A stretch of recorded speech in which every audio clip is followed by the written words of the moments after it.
Meus amigos, bom dia, boa tarde, boa noite. Guima por aqui, sejam todos bem-vindos ao canal do Guima. E nada melhor do que estrear numa Libertadores vencendo. Não importa se jogou bola pra caramba, não importa se o Corinthians jogou como joga o Real Madrid, o Barcelona, não importa se o adversário era o Platense ou o River Plate ou o Peñarol, não importa, não importa. O importante era vencer, ainda mais fora de casa, na Argentina, que geralmente a gente sabe que é difícil, independente de contra quem for, e o Corinthians fez isso.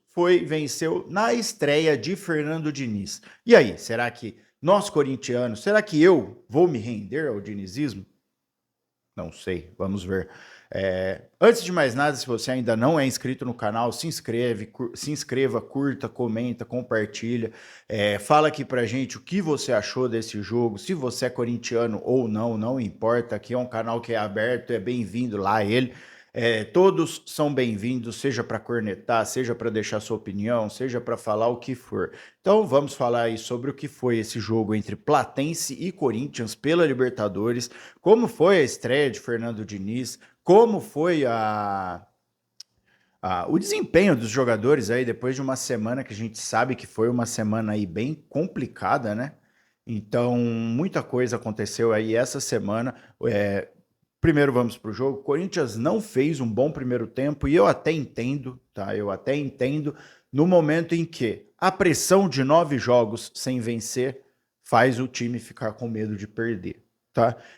A pressão de estar estreando numa Libertadores, competição que a gente sabe que o Corinthians tem até a piadinha de que esse tipo de campeonato sul-americano ou Libertadores não é para o Corinthians, também tem isso.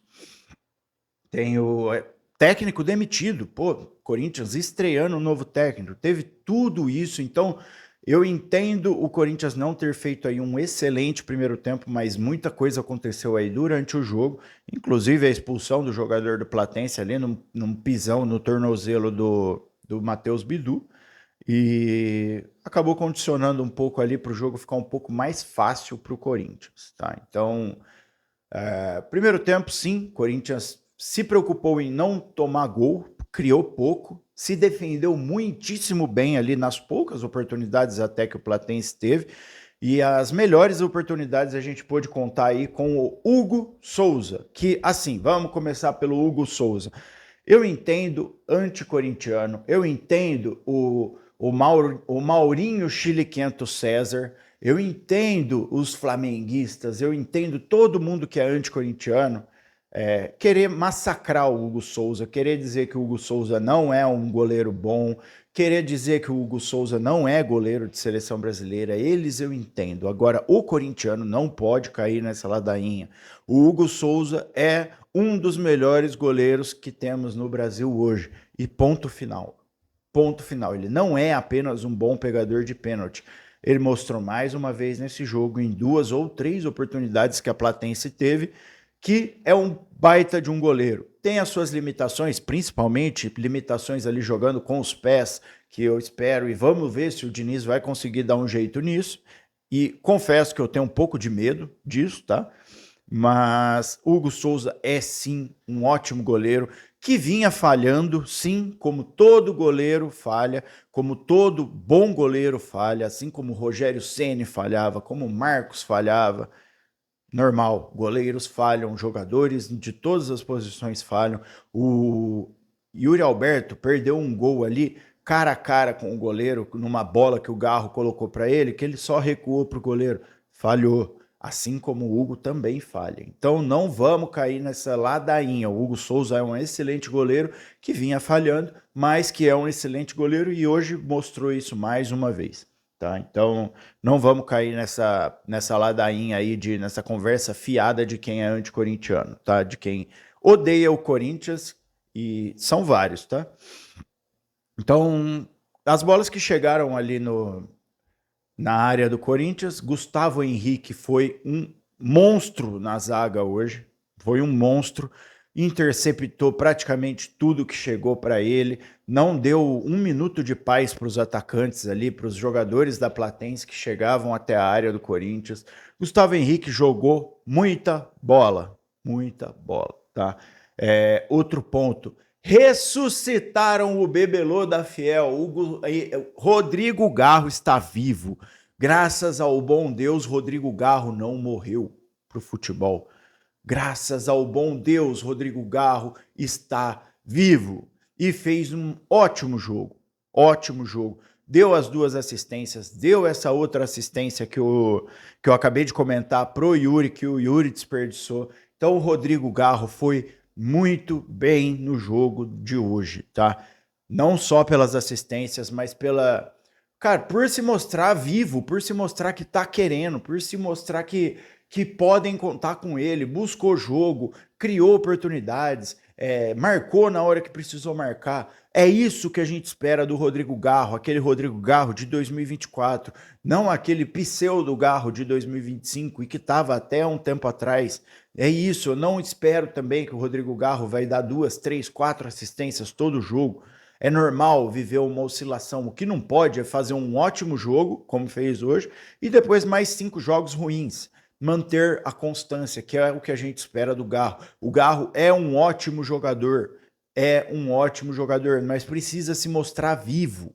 É esse o ponto. O Rodrigo Garro precisa estar vivo em campo. O Corinthians precisa muito, ele é o cérebro desse time. Então, se o Rodrigo Garro não jogar, fodeu, o time não joga.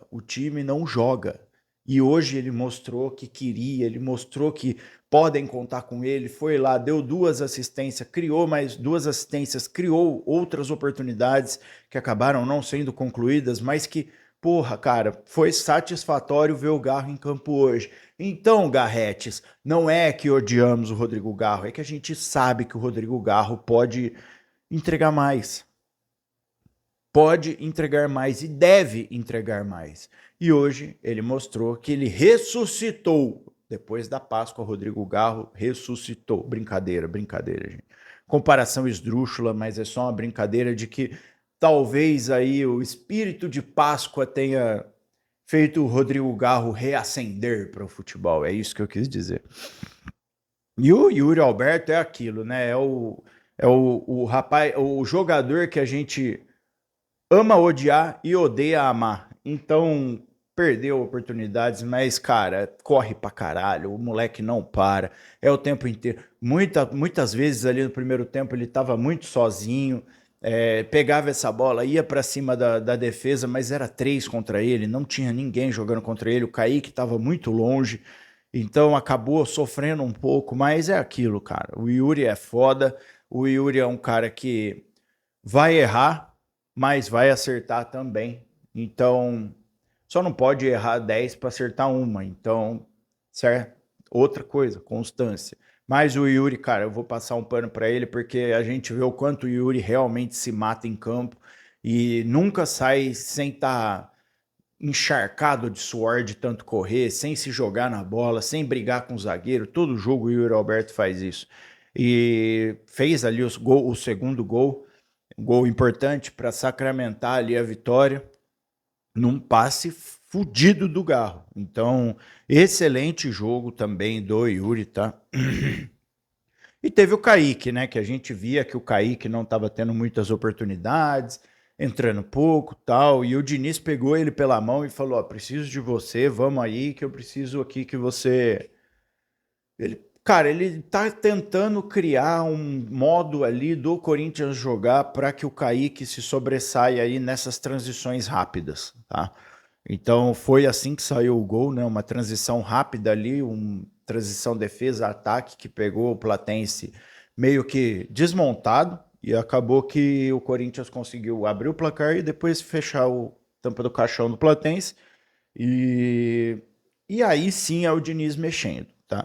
Não vi ali, eu vi boas trocas de passe, não aquele marasmo do jogador ficando com a bola nos pés por muito tempo, não. Teve jogadas ali de triangulações rápidas, isso aí é treinamento e coisa do Diniz. Então, eu espero que Deus o abençoe, que ele possa fazer um excelente jogo, um excelente trabalho no Corinthians e que ele não venha com aquela coisa de lunático dele, que ele tenha mudado, que ele não tente morrer ali com as próprias convicções até o fim, tá?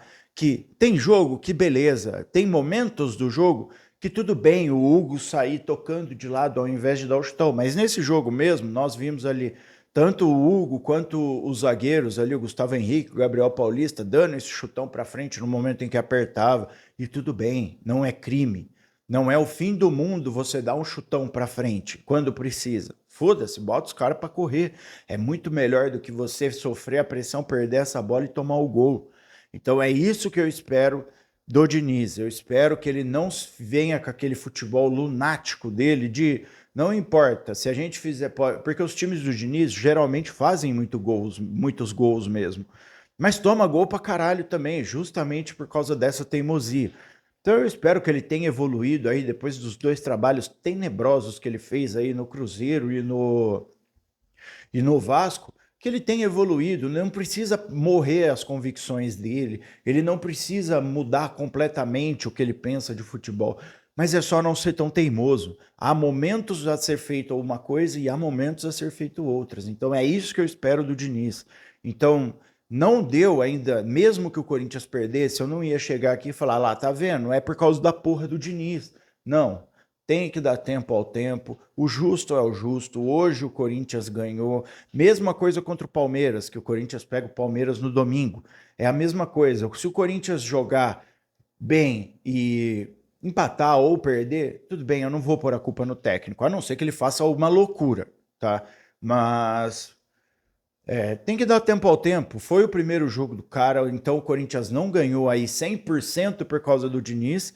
E se perdesse também não seria 100% por causa do Diniz. Uma coisa é fato, nós vimos o time do Corinthians correr, nós vimos o time do Corinthians se entregar em campo, e tudo isso graças ao salve que esses caras tomaram no CT. Não tem como tirar uma coisa da outra.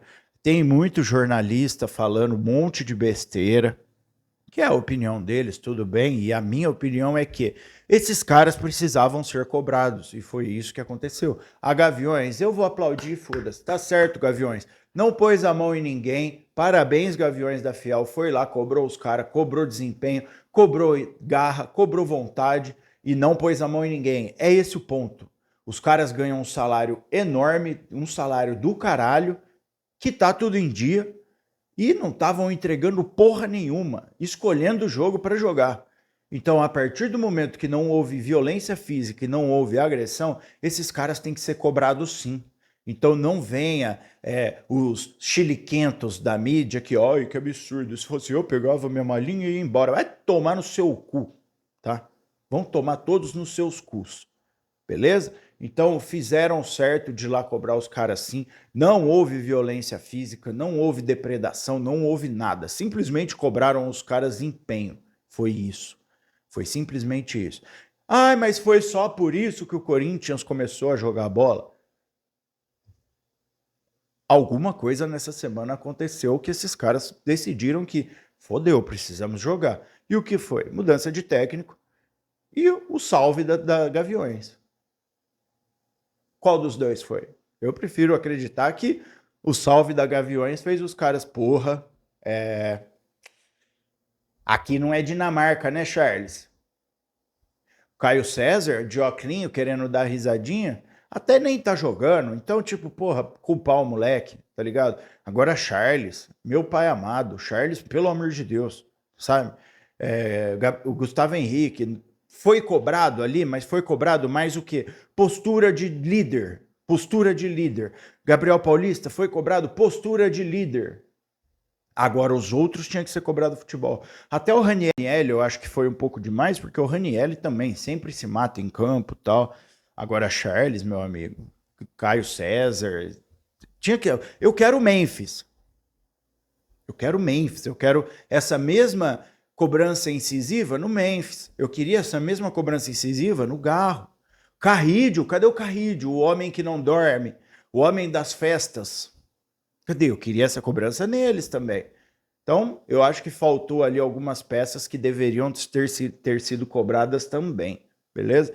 Mas não tem como pegar todo mundo, então eles pegaram quem estava saindo ali. Então é isso, galera. Não importa. Libertadores tem que se ganhar. Libertadores se vence. não se joga bem, não se joga um espetáculo. Não, Libertadores é isso. Vai para fora de casa, vai para Argentina, vai para puta que eu pariu para jogar.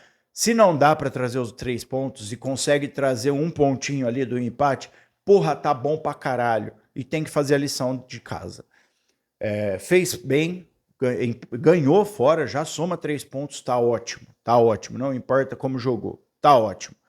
E agora, domingo, temos a porcada, né? Então agora a gente vai ver aí como que o Diniz vai escalar esse time, como que o Diniz vai se portar contra a porcada. Vai ser a estreia do Diniz na Neoquímica Arena, com a nossa torcida num puta de um clássico, com o Palmeiras líder, com o Palmeiras muito mais encaixado, com o Palmeiras muito melhor do que o Corinthians. Sim, mesmo ano passado, 2025, o Corinthians tendo batido na cara do Palmeiras o ano inteiro, é outro cenário. O 2025 acabou, 2026 o Palmeiras já foi campeão paulista, já é líder do campeonato disparado. Então é outro cenário, é outro jogo. Agora sim a gente tem que ver a postura que o Diniz vai montar esse Corinthians aí para jogar em casa. E estaremos em casa. Então vamos ver como que é que o Diniz vai ditar o ritmo desse jogo aí para o Corinthians aí diante da sua torcida. Cara, eu acho que é mais isso, só para trazer aí mesmo um pouco do que foi o jogo. Comenta aqui embaixo o que, que você achou do jogo, se você gostou do jogo, se você gostou do desempenho do Corinthians, da estreia do Diniz, da estreia na Libertadores, beleza? Voltamos a nos falar no domingo aí, depois do clássico contra o Palmeiras. Valeu, até mais, é nóis e